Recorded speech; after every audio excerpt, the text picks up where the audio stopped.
안녕하십니까. 6월 2일 목요일 오전 11시를 막 넘겼습니다. 이 시간에는 이병철의 직격 시간입니다. 이병철 변호사께서 출연해 주셨습니다. 네. 여러분들이 이 방송이나 다른 유튜브 방송을 통해서 기억하시겠습니다만, 이병철 변호사께서는 3월 9일 대통령 선거를 평론가 중에서 유일하게 1% 차이로 윤석열 후보가 이긴다고 예언했는데 그게 적중했습니다. 이번에도 이 지방선거에 예를 들면 전라남북도 제주도를 제외하고 이 국민의힘당이 싹쓸이하고 압승할 것이다라고 하는 걸 예견을 했고, 또 더욱 놀라운 것은 저하고 약간 말싸움을 한 편인데 이재명 후보가 당선된다고 계속 얘기했어요. 5% 이상으로. 네. 왜 그러냐 그랬더니 김포공항 이전 문제 그게 실성한 사람 얘기 아니냐 그랬더니 실성한 사람 얘기인데 그 지역에 사는 사람들로서는 우리 지역을 위해서 저런 생각도 해주구나 하는 동정표가 생긴다 그러길래 제가 이런 국민이면 이걸 우리 상태로 무슨 놈의 우리가 정의를 얘기하고 가겠냐 이랬는데 그것까지도 적중해 버렸어. 네. 그 적중은 내가 좀 유감인데. 네, 그래서 오늘은 이 변호사가 아주 편안한 마음으로 이 선거 결과의 총평, 그리고 윤석열 대통령과 국민의힘당의 이 선거 결과의 앞으로서의 영향과 취해야 할 태도, 그리고 이 민주당이 어찌될 것인가. 그렇게 한번 의견을 듣고. 우선 이제 이번 선거 결과에 대해서 좀 해석을 하자면, 제가 이제 열흘 전에 우리 존경하는 박찬종 변호사님이 나오라 해서 이제 지방선거 결과가 어떻게 될 거냐 이렇게 예측을 좀 해보라고 해서 제가 몇 가지를 말씀드렸는데, 그게 뭐 100% 어제 선거 결과 100%가 다 제 예상대로였고, 그것은 뭐 제가 무슨 신기가 있어서 그런 건 아니고 그냥 과학적으로 예측하면, 과학이라는 거는 정확한 거니까요. 또 특히 이제 이 정치에 대해서 경제학적으로, 통계학적으로 분석하는 그 분석 기법이 미국의 유명한 부캐넌 박사가 제창한 공공선택이론 내지는 정치경제학 분석 방법론들이 있습니다. 노벨 경제학상까지 받은 그런 이론이. 거기에 따라서 예측을 하면 거의 들어맞게 돼 있고, 특히 이제 제가 예측한 내용들이, 첫째, 전국 단위 광역지자체 12곳을 승리할 것이다. 그대로 맞았죠. 둘째, 이재명 후보는 열흘 전에 박빙이다 또는 이재명이가 뒤처진다 하더라도 전라도표가 반드시 결집을 할 것이고 5% 이상 넉넉하게 이길 것이다. 그것도 그대로 맞았고요. 그 다음에 이제 강용석 무소속 후보가 지금 어제 경기도에서 우리가 이제 패배한데 어떤 일정한 영향을 주지 않느냐 이런 걱정이 많았고, 어쨌든 김은혜 후보가 아깝게 패배했지만 그것은 강용석 영향은 없을 겁니다.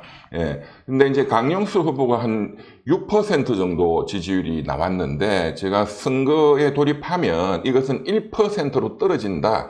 근데 강용석이 정확하게 1%로 떨어졌죠. 그리고 충청권 4곳이 이제 우리 국민의힘에게 상당히 불리한 지역으로 예상을 했지만, 제가 충청권 4곳은 전부 다 압승을 거둘 것이다. 이유는 박완주 성비리, 성범죄, 그리고 그 전에 충남도지사였던 안희정이의 성범죄, 이게 겹치면서 충청도, 특히 양반들 사시는 참 충청도 분들에게 심각한 정신적인 타격을 줬기 때문에 충청 4곳은 전부 다 싹쓸이 할 거다. 근데 또 그렇게 나왔고요. 이런 전체적으로는 정확하게 100% 예측대로 됐다고 보고, 이제 조금 더 분석을 해보면, 특히 이재명, 박찬종 대표님도 이재명 떨어져야 되는데 하셨는데, 세상이 희망대로 되는 게 아니니까요. 그런데 이제 저는 이재명 후보만 살아남고 민주당이 완전히 전멸하는 이 결과가 앞으로 우리 국민의힘 또 윤석열 정권에게 훨씬 더 유리한 어떤 키로 작용할 것이다 라고 생각합니다.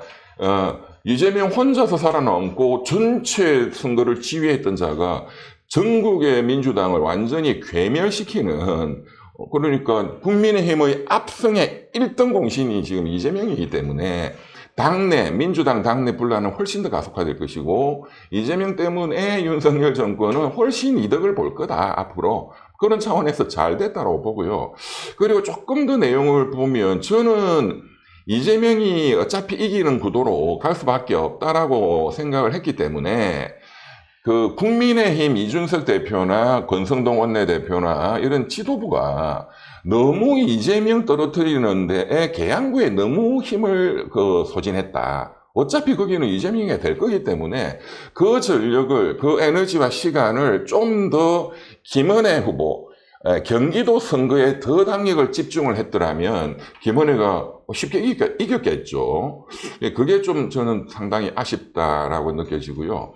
또 이제 시청자분들께서 이제 많이 궁금해 하시는 게 이제 강용석 변수였는데, 강용석 변수는 말씀드린 대로 1%로 끝난 거고, 그런데 이제 그 1%도 김은혜로 왔다면 김은혜 후보가 이겼지 않았느냐, 아쉽다 하는데, 강용석이라는 그 문제가 상당히 심각한 무소속 후보와 집권 여당이 어떻게 단일화를 한다는 거는 말도 안 되는 소리고, 그런 만약에 꼼수를 부려가지고 만약에 손을 잡았다면, 강용석으로부터 넘어오는 한 2만 표 정도의 표가 설사 있을지언정 20만 표의 중도층 이반을 가져왔을 겁니다.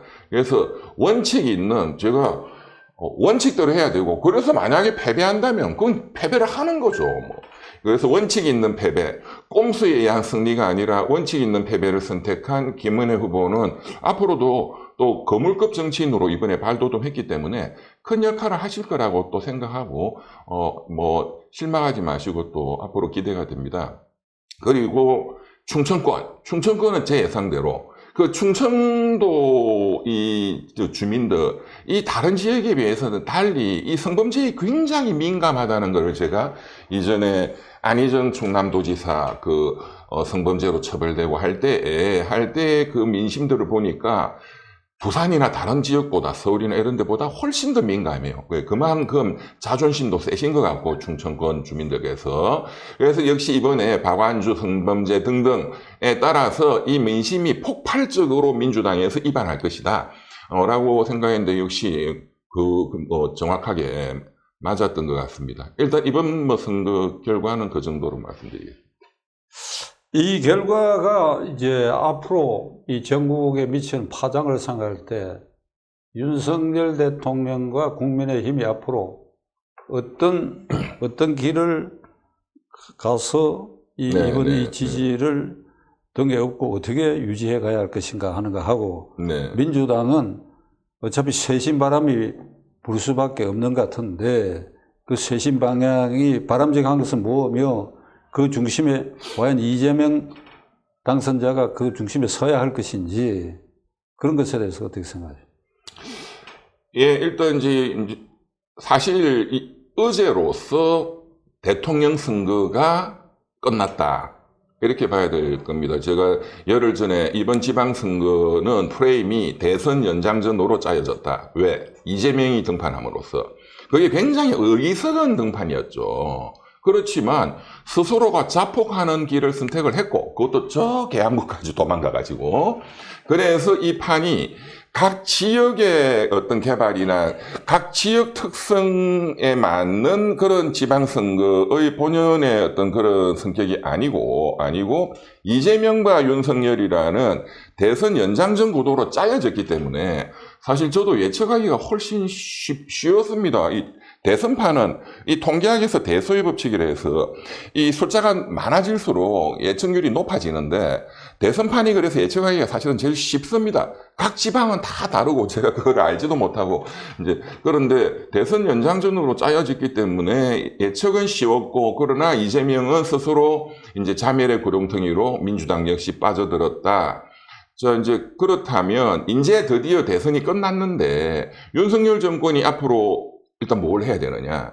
저는 현재 지난 5월 10일 날 윤 대통령 취임 이후 굉장히 잘해왔습니다. 그리고 이번 지방선거 한 달 정도 동안에, 과거의 전국 단위 선거에서 전혀 볼 수 없었던 민주당은 오만과 꼼수와 혐오 프레임에 계속 갇혔고, 이재명도 그렇지만 민주당 바보 4인방 있지 않습니까? 김남국 등등. 그 사람들이 청문회에서, 한동훈 청문회에서 그 무식, 무능, 무책임의 극치들을 다 또 보여줬고, 그리고 검소한박대의 그 오만과 독선, 등등 이게 끝없이 이어지면서 또 성범죄, 연속적인 성범죄까지 국민들이 정말 꼴도 보기 싫은 이 혐오 프레임이 완전히 갇힌 반면, 우리 윤석열 정부도 그렇고 국민의힘 당도 그렇고 에라가 거의 없었습니다. 에라가. 검소한박의 후퇴도 굉장히 장렬하게 전사하면서 후퇴해야 된다. 그것도 굉장히 잘했던 것 같고요. 에라가 전혀 없었다 하는 게 굉장히 이번 특이점이었는데, 앞으로 전국 운영도 이렇게 좀 잘하시면 좋겠다. 그러면 어디에 좀 중점적으로 봐야 되느냐? 저는 역시 경제입니다. 먹고 사는 경제입니다. 어제 소상공인 자영업자들에게 600만 원씩 통장에 바로 그냥 돈이 입금이 됐는데, 그것도 굉장한 영향을 줬고, 제가 우리 동네 호프집 사장님도 너무너무 감사하다. 앞으로 경제를 살리는데 모든 총력을 집중해야 됩니다. 그리고 이거는 세계적인 위기이기 때문에 굉장히 장기화될 것이고, 특히 이제 정치 분석하시는 분들은 경제에 대해서 모르시니까 경제에 대해서 별 관심이 없는데, 경제는 너무너무 중요하고 앞으로 이제 정치적인 쟁점보다 지금 경제 위기 돌파가 훨씬 더 중요합니다. 그런 차원에서 지금 각 장관들도 다 진영이 짜여졌지만 지나치게 많은 모피아들이, 경제 관료들이 대통령실과 내각을 장악한 것도 저는 굉장히 위험하다고 보고, 특히 이 사람들의 실력이 있느냐, 저는 제가 보기에는 실력 있는 사람 눈에 거의 안 보입니다.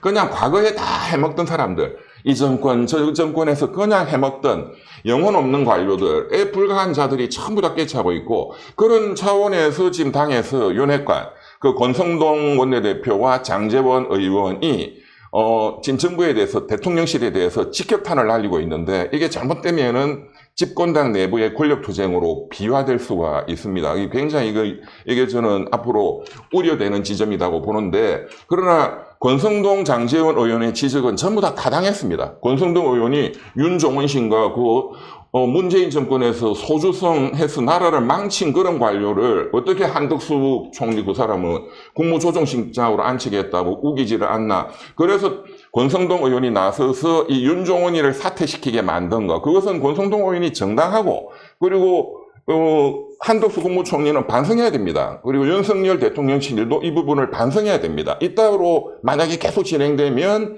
정권 주체 세력, 당과 대통령실, 지금 검사 출신, 그리고 관료들, 검찰 관료, 공무원들이 요직을 다 장악하고 있는데 권력투쟁이 터집니다. 이렇게 되면 굉장히 유념해야 되고, 그리고 장제원 의원이 지적했던 특별보좌관, 그것은 특별보좌관 법에 따라서 국회가 3명을 추천하면 대통령은 반드시 임명하여야 한다라고 법적 의무사항으로 돼 있는데, 그것도 역시 대통령실에서 특별보좌관 제도를 없애겠다는 등 헛소리 같은 망언을 해가지고, 그것도 역시 장제원 의원이 정신 차리라고 반격을 했고, 지방선거를 이틀 앞두고 그건 역시 접었죠. 그런 아이디어를 낸 자가 누군지 언론에 성명이 밝혀지지는 않았지만, 제가 보기에는 그것은 법률비서관이 했을 겁니다. 주진우 검사 출신이죠, 그 사람도. 이게 문제인 겁니다. 이게 이 검사 출신들이 모든 요직에 장악하고 있고, 앞으로 반드시 이 사람들로부터 또 문제가 터진다.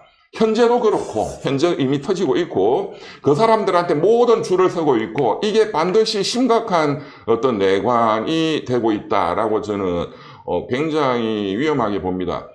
대통령께서 이 부분에 대해서는 다시 한번 점검을 하셔야 되고요. 경제 부분에 대해서 한 말씀만 더 드린다면, 이번에 바이든 대통령이 오셔가지고 우리가 국가안보 차원에서는 한미 군사 훈련을 정상화한다. 그리고 유사시에 김정은이 핵위협에 우리가 대처하기 위해서 미국의 전략자산을 전개하겠다. 그래서 안보 차원에서 굉장히 큰 성과가 있었는데, 경제 부분에서는 굉장히 아쉽습니다. 특히 우리가 지금 환율이 위험하기 때문에 한미 간에 원화와 달러의 이 스왑, 그것이 반드시 될 거다라고 대통령실에서도 언론에 그렇게 얘기를 했고, 전 언론이 상설 한미 수합이 될 거다. 그거는 말도 안 되는 소리입니다. 상설 한미 수합은 EU나 일본 같은 그 기축통화국에 준하는 나라들만 가능한 것이고요. 그거는 무식한 거고.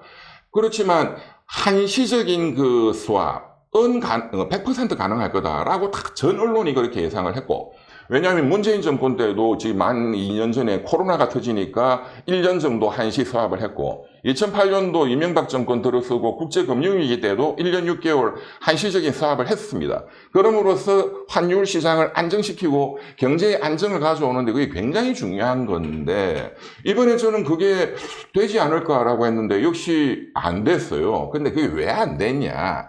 그 아무도 분석하는 사람도 없고, 역시 대통령실에서는 또 거짓말을 지금 하고 있어요. 그거를 담당한 자가 누구냐? 왕윤종이라는 무슨 대학 교수 출신인 분이 청와대 경제안보비서관이라는 자리를 맡아서 이 양반이 깽판을 치는 겁니다. 지금 바이든 대통령한테 가장 중요한 거는 뭘까요? 윤석열 대통령한테는 3월 9일 날 대선이 제일 중요했고, 이번 지방선거가 중요한 것처럼 바이든 대통령은 11월 달에 본인의 중간선거가 제일 중요한 겁니다. 그러려면 미국의 인플레를 잡아야 됩니다. 그러려면 미국에서 달러를 미국 FRB가 연준이 걷어들여야 됩니다. 양적 긴축을 지금 하고 있는데, 달러를 푸는 조치가 지금 한미 통화 수합인데 그런 거는 절대로 할 수가 없고요. 11월 달 미국 중간선거가 지나고 미국의 인플레가 만약에 안정되는 어떤 그런 시장 상황이 생길 때에만 비로소 가능성이 좀 있는 거다. 그러나 우리 정부는 굉장히 이걸 할 수 있도록 노력을 해야 되고, 이런 성과를 내는 게 중요한데 그냥 계속 거짓말만 중앙은행 간에 하는 건데, 미국은 중앙은행의 독립성이 강하기 때문에 시간이 걸린다. 그건 다 헛소리입니다. 중앙은행은 그냥 실무적인 계약만 체결하는 거고, 결정은 누가 하느냐? 우리 재경부 장관, 추경호 경제부총리하고 미국의 제넷 앨런 재무장관이 하는 거예요. 이전에 2008년도에도 우리 강만수 재무장관이 미국 가서 다 이걸 체결을 했고, 그때는 미국이 톰슨 재무장관이었는데, 그러니까 뭘 모르고 무식해서 헛소리를 하는 건지 국민을 속이려고 사기를 치는 건지 모르겠지만 좀 굉장히 이거는 위험하고, 국가의 경영에 지금 가장 중요한 게 경제 위기인데, 이런 사람, 제가 특히 이런 위기 때는 경험이 굉장히 많은 이 천재적인 관료들이 이걸 움직여야 되는데, 책을 몇 자 본 교수들, 이런 사람들이 위기를 돌파할 수 없습니다. 굉장히 우려스럽게 생각하고, 대통령실에서는, 특히 윤석열 대통령께서는 이 경제팀에 대해서 다시 재점검을 해야 될 것이다. 일단 윤석열 정부가 앞으로 신경 써야 되는 부분은 일단 그 정도 말씀드리고, 당에서는 특히 제가 오늘 그 뉴스 보니까 최재형, 이번에 국회의원 되셨죠, 지난번 대통령 선거 때. 그리고 대통령 선거 후보로도 나왔던, 그 감사원장 하셨던 최재형 이제 의원을 혁신위원장으로 이제 임명을 했다. 앞으로 한 2개월 정도 혁신위가, 활동을 할 것이다. 이렇게 나오던데요. 저는 최재형이라는 분이 정치인으로서는 정말로 무능하다고 생각하고, 지난번 당내 경선 후보 나왔을 때 전 국민들이 다 보셨습니다. 얼마나 무능한 사람인지. 그냥 그분은 감사원장 같은 거 하시면 되는 분인데, 어쨌든 정치판으로 들어왔고, 또 윤석열 대통령께서 또 배려해서 또 쉬운 자리에 또 국회의원도 시켜줬고, 또 당에서 그냥 얼굴 마담으로 혁신위원장 맡았다. 그까지는 또 발표도 하셨으니까 어쩔 수 없는 건데, 저는 혁신위원들은 20대, 30대를 많이 넣어야 됩니다. 연세 많으신 분들, 정말 구닥다리 이런 사람들 좀 치우고, 이번에도 사실은 전국적인 이 선거의 구도가 이재명과 민주당이 자폭을 했기 때문에 지금 지방선거를 승리했지, 우리 당에서 후보를 공천을 잘한 거는 전혀 없습니다. 전부 구닥다리들, 5.18 망언한 사람 김진태를 또 강원도지사에 꽂는다든가 등등 굉장히 구닥다리 인물들을 내세워서 아주 운 좋게 이긴 것에 불과하고, 여기에 취해가지고 잔치판 벌이고 하다가는 한 방에 폭망할 겁니다. 그런데 또 혁신위원장이 제가 보기에는 이제 좀 그런 분들이고 하니, 또 이번에 윤석열 대통령이 후보 때 30대 장관들을 많이 임명하겠다 해놓고 이제 한 명도 없으니 2030 상당히 실망스러울 텐데, 일단 혁신위에는 그런 젊은이들의 참신한 의견들이 반영이 돼야 국민의 힘이 국민의 찜으로 돌아가지 않습니다. 한 방에 국민의 찜이 될 수 있고 한 방에 국민의 암덩어리가 될 수 있어요. 현재 국민의힘 의원들 107명의 그 실력을 보면 이분들도 산무입니다. 무지, 무능, 무책임. 그래서 더 젊은 피가 강력하게 수혈이 돼야 된다. 그럼으로써 당내 정치 민주주의, 그리고 2년 후에 다가올 이제 진짜 배기 전쟁인 총선 때 거의 제가 보기에는 80% 이상 물갈이를 해야 됩니다. 그리고 젊은 피로 완전히 다 바꿔야 된다. 그런 차원에서 이번 지방선거 때도 이준석 대표의 상당히 활약은 저는 컸다라고 보고, 지난 대선도 뭐 이준석에 대해서 여러 가지 논란이 있는 것 같은데요. 저는 당을 완전히 젊게 만들었고 국민의 짐, 국민의 암덩어리라는 그런 그 이미지를 완전히 벗어내는데 이준석 대표의 역할은 컸다. 그리고 작년 전당대회 때 이준석이라는 대표가 등장함으로써 완전히 이미지 쇄신이 된 부분은 저는 공이 더 크다. 뭐 07과삼. 근데 제 이런 의견에 또 우리 박 대표님도 반대하실 것 같고 반대 많이 하시겠지만 제 의견은 그렇습니다. 당은 더 젊어져야 됩니다. 연세 드신 분들은 나가야 됩니다. 그게 이번 혁신위가 또 해야 되는 그런 개혁 과제, 공천 기준 이런 걸 다 바꾸고, 그럼으로써 2년 후 총선에서 승리를 해야만 지금 5년 후에 다시 정권 재창출이 가능할 것이고, 그래서 10년 정도의 이 자유민주주의와 자유시장경제라는 시스템을 확고부동하게 구축을 해야, 불가역적인 이 자유민주 체제를 구축을 하기 위해서는 지금부터 정말 정신 차리고 당이 개혁하는 데 나서야 될 것이다, 이렇게 생각합니다. 윤석열 대통령 입장에서는 3월 9일 대통령 선거가 있었고, 취임하고 5월 10일 취임 이후 20일 만에 지방총선거가 있었으니까 지금 이 변호사 말씀대로 6월 1일 지방총선거가 사실상 윤석열 대통령 입장에서는 선거가 끝난 것이다. 그리고 국민이 확실하게 지지해 줬다. 그렇습니다. 그 부분은 윤석열 대통령이 자부심을 가져도 된다. 그렇습니다. 자부심을 가져도 된다. 근데 여기서 참 제가 한 말씀 빠뜨린 게, 3월 9일 날 대통령 선거가 뭐 10% 이상 이길 거다 이렇게 낙관하다가 어쨌든 0.73%, 0.73 이 숫자 때문에 이번 지방선거에서 윤석열 정권이 압승했다고 봅니다. 왜? 너무 이번에는 긴장해가지고 열심히 했거든요. 근데 0.73 때문에 이재명 및 민주당이 이번에 참패했다라고 봅니다. 왜? 그 사람들은 0.73 정말로 아슬아슬하게 졌다. 그래서 그 사람들도 만들어낸 조어가 젖잘산가? 졌지만 잘 싸웠다. 이따오로 했기 때문에 검소한박부터 그냥 오만과 꼼수와 혐오가 그냥 이어지고, 그래서 결국은 3월 9일 날 0.73이라는 숫자가 윤석열을 완전히 이번에 승리하게 만들었고, 그리고 그야말로 이제 국민의 대통령, 국민의 정부가 이제 출범하도록 만드는데 아주 보약이 됐다라고 봅니다. 윤 대통령께서는 확신과 자부심을 가지셔야 된다. 우선 이걸 전제로 이제 앞으로 전국 단위의 선거는 이제 2년이 채 안 남았지요. 네. 그러니까 1년 10개월 뒤에 이 국회의원 선거가 있는데, 그러니까 그 기간까지 이 전국의 이 주도권 우위를, 그때까지는 167석의 제1야당의 이 횡포가 이번 이 지방선거 결과로 어느 정도 수그러들었으라고 생각해요.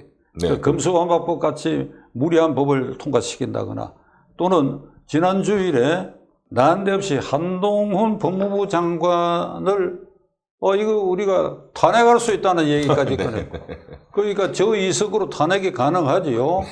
이게 3분의 1 발의에 제적 과반수 찬성이니까 가능한데, 그러니까 이런 굴레벌선 말처럼 민심에 역행되는 이럴 수 있는 이 야당이다라고 하는 걸 전제로 하고, 윤석열 대통령이 지금 이 변호사가 말씀하신 당면한 과정의 경제정책, 안보 문제, 그게 잘 풀어나가야 되는데, 그 출발점 또는 그 첫째 기반이 저는 도덕적 우위를 유지해야 된다. 도덕적 우위를 유지해야 된다. 경제라는 거 열심히 했는데도 어떤 결과가 나왔다. 열심히 했다. 그럼 국민들이 열심히 한 거 인정해주면 되는 것이고, 그러니까 도덕적 우위를 유지해야 되는데, 사실 6월 1일 전에 저는 이 광화문 광장 같은 데서도 이게 종북주사파 정권 종식이 아직은 확인이 안 된 것이다. 윤석열 대통령이. 그래서 표를 모아줘야 된다. 이런 얘기를 했지만은 그 기간에 이 변호사가 잠시 언급했지만은 특별감찰관제 폐지하겠다는 논의가 대통령실, 비서실 주변에서 나온 게 틀림없거든. 맞습니다. 제가 그때 격분을 해갖고 이 방송을 통해서라도 그냥 한번 쏠라고 그랬었는데 일반 국민들은 광범위하게 그 제도 자체를 잘 몰라요. 그렇죠. 그래서 내가 이제 참았는데 이건 분명히 특별감찰관이 법에 의해서 임명이 되면 불편을 느낄 놈들이 안 하겠다고 하는 쪽으로. 그렇죠. 이런 저런 그 이유 중에는 말이지 검경이 희탁이지. 검경이 아니 문재인 때는 검경이 없었나? 그렇죠. 검경이 있으니 거기서 그 감찰하면 된다 이따위 소리들을 하는데 정확히 윤 대통령이 딱 깨닫고 법에 의한 것이니까 하겠다고 한 것은 대통령께서 정말 정리를 빨리 잘하셨습니다. 그거는 대단히 잘한 일이고, 그 다음에 윤종원이라는 중소기업은행장을 국무조정실장으로 임명하려고 하는 거, 그것도 처리한 거 대단히 잘하셨죠. 그러니까 이 두 가지 사건에서 윤석열 대통령 주변의 국무총리와 비서실 이 구성원들이 이 정권의 도덕성을 어떻게 지켜야 된다는 인식이 없는 것 같아요. 맞습니다. 그러니까 6월 1일이 지났으니까 앞으로 박산종 TV에서도 이런 문제에 대해서는 사정없이 오늘 이야기하겠다 하는 걸 시청자 여러분께 대통령실의 전력은 굉장히 저는 위험하다고 봅니다. 말씀드리고 그리고 한 가지 시청자들께서 궁금해하실 거가 이재명은 언제 잡혀가냐 그런 걸 궁금해하셔요. 또 이재명이 이번에 무리하게 또 출마한 게 방탄국회 만들어서 검찰의 구속의 칼날을 피하겠다 이제 이런 그 의도였으니까 많은 분들이 정말로 저한테 전화 오는 분들이 100% 그것부터 물어보시거든요. 그러나 방탄국회는 불가능할 겁니다. 지금 한동훈 법무부 장관을 탄핵하겠다는 그런 헛소리도 불가능할 것이고, 왜? 아무리 170석, 180석을 갖고 있다 하더라도 그 민주당 사람들은 2년 후 이제 총선, 그게 또 가장 중요하고 지금 2년 후는 금방 다가옵니다. 그리고 대한민국은 여론 정치입니다. 민심이 폭발하면은 200석, 300석도 버틸 수가 없는 거예요.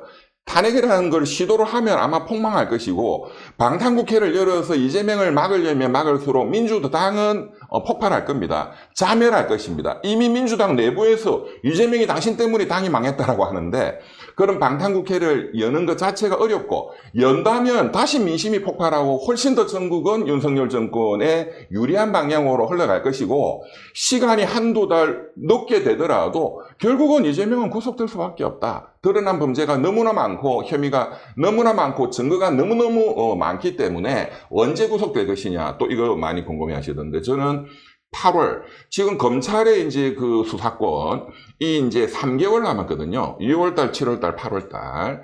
8월 말 가기 전에 검찰이 구속시킬 거라고 봅니다. 그리고 기소까지 마무리할 가능성이 높다. 그러면 언제 영장을 청구할 거냐?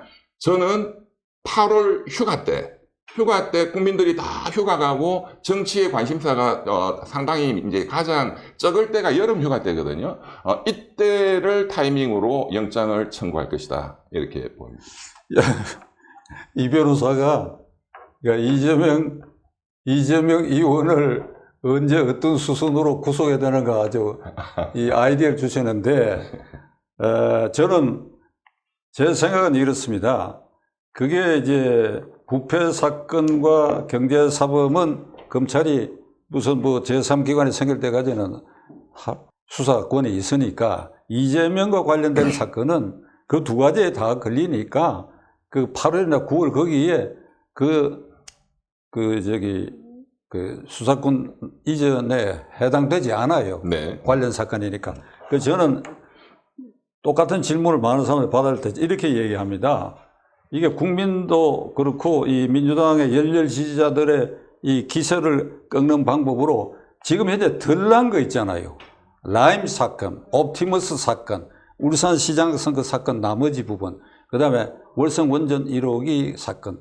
이게 드러난 사건. 네. 지금 드러난 사건 중에 뭐 공개적으로 얘기해야죠. 어라 강기정 정무수석 라임 사건에 돈 받아먹었다가 나와 있는데 이게 광주시장이 떡됐더라고. 네. 저것도 이제 방탄복 입은 거야. 저게. 뭐 시장도 뭐 네. 잡혀가는 경우 많지 않습니까? 그리고 성북구 출신 기동민 의원도 라임 사건에 네, 그 돈 모은 거 다 맞습니다. 뉴스에 나왔거든. 네, 예를 들면 그런 거부터 이재명이 말대로 없는 죄를 만들어 가지고 감옥에 보내는 거 아니라 있는 죄에다가 이미 드러난 거. 그러니까 그런 거부터 이제 1차로 딱 구속을 하고 그 다음에 이재명은 지금 법정에서 그 사건에 법정 기일마다 새로운 증거 자꾸 나오잖아요. 네. 대장동 사건에 그렇습니다. 몸통 지시한 사람은 이재명이다. 지금 그거 정진상이하고 이재명만 소환하면 끝나는 그러니까 겁니다. 그 단계로 가면 뭐 이게 열렬 지지자인 홍위병들도 나는 꼼짝 못하리라 그렇습니다. 이렇게 보고 이제 거기에 제가 잠깐 좀 그 참고 말씀 드리면 지금 대표님 말씀하신 이제 앞으로 3개월 지나면은 검찰의 수사권이 없어지는 부분과 계속 있는 부분을 보면 지금 그 말씀하신 대로 부패 사건은 이제 공무원이 뇌물 먹은 사건을 말하는 거거든요. 부패하고 경제. 근데 이재명은 뇌물 먹은 게 그 돈이 나오기는 쉽지는 않을 겁니다. 예, 이 자금 추적을 이제 다 했을 테고 돈의 흐름이 이재명이 포켓으로 또는 이재명의 특수관계 포켓으로 들어갔다 하는 거는 제가 알기로는 현재까지 검찰이 확보를 못했습니다. 그렇다면 부패 여기서 그 증거가 안 나오면 이건 수사권이 있어봤자 의미가 없잖아요. 그런데 이제 석 달 후에 수사권이 없어지는 이제 또 두 가지가 이제 선거 사건은 이번 연말까지 이제 수사권 부여하도록 돼 있고 공소시효가 6개월이니까요. 6월 1일 지방선거 공소시효가 끝나는 연말까지. 근데 이거는 뭐 선거 문제는 일단 빼고 그 다음에 하나가 이제 공직자 범죄거든요. 공직자 범죄 이게 직권남용입니다. 직권남용. 그래서 이재명이가 지금 대장동 관련해서도 성남시장 하면서 직권남용 행위를 한 것 등등등등 직권남용의 증거는 굉장히 많고 언론의 보도도 많이 됐고요.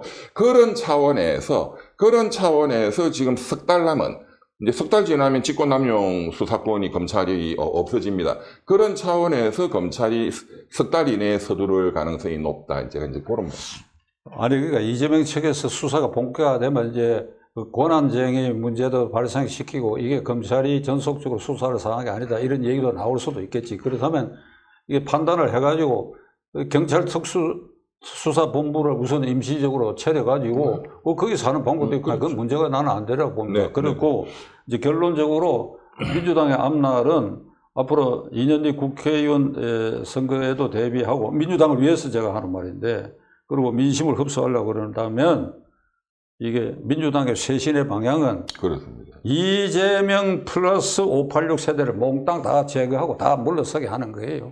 이 민주당이 지금 이재명까지 포함해 이번에 뭐 국회의원 당선됐다고 그리고 앞으로 전당대회에서 무슨 당대표를 시키고 그건 망할 길로 가는 거예요. 그러니까 이재명 플러스 586은 몽땅 지금 586 그 관련자들이 수사망에 대부분 다 또 걸려 있다고. 그러니까 자연도태도 되겠지만 아주 일찌감치 그런 정리를 해야 된다는 걸 나는 선의로 충고하고자 해요. 예, 제가 좀 거기에 좀 참고 말씀드리면 지금 이 보수 우리 국민들은 민주당이 뭔지를 잘 모릅니다. 민주당 운동권 주사파가 어떤 사람들인지를 사실 아는 사람 한 명도 없는 것 같아요. 국민의힘도 마찬가지고. 그래서 제가 자꾸 말씀을 드리는 건데 민주당의 586 전대협 중심의 주사파하고 40대 한총련 중심의 주사파는 같은 주사파지만 한총련 중심의 40대 주사파 이게 굉장히 위험합니다. 조폭 주사파라고 제가 이제 붙였는데 조폭과 결부되어 있습니다. 그리고 이 자들 중에 대표적인 자가 정진상입니다. 이재명이의 가장 측근. 그러니까 이 사람들은 너무너무 위험한 조폭 주사파이고 이 세력이 이재명의 결탁해서 지난 대선을 치렀습니다. 이 세력과 구태여 연하 20년 이상 해먹고 있는 586 주사파 세력의 당내 권력 투쟁이 이번에 계속 나오는 성범죄 사건인데 이 투쟁은 계속될 겁니다. 자기들이 포기하는 순간 자기들은 구속돼야 되고 밥그릇이 다 날아가고 처자식 굶어야 되기 때문에 타협할 수 없는 피가 터지는 내분이 앞으로 계속 이어질 겁니다. 전당대회 때도. 그렇지만 이제 국가를 위해서 우리 대표님 말씀하신 것처럼 이자들이 싹 다 제거돼야 하는데 문제는 민주당의 80%, 90%가 이자들이다라는 것이 우리나라를 위해서 굉장히 걱정스러운 부분입니다. 앞으로 한번 지켜보시죠. 오늘 아주 자세하고 재미있는 얘기 많이 해주셔서 감사합니다. 네, 감사합니다. 오늘 출연해서 고맙습니다. 네.